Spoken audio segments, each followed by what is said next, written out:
నువ్వు చేసే దేవుని కొరకు చేసే ఏ పనైనా లోకం దృష్టిలో వ్యర్థంగానే కనబడుతుంది. ఆదివారం వెళ్తున్నావు సరిపోద్ది కదా, మళ్ళీ శుక్రవారం ప్రార్థనకి వెళ్ళాలా? శుక్రవారం వెళ్తున్నావు సరిపోద్ది కదా, మళ్ళీ కూడా 14 రోజులు పెట్టారా?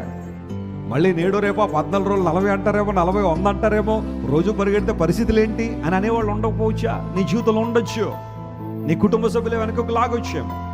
నీ ఆఫీసులో ఏంటమ్మా రోజు ప్రేయర్లట, ఇంక మీకు పని పాట ఏముండదా అని అడిగేవాళ్ళు ఉండొచ్చు.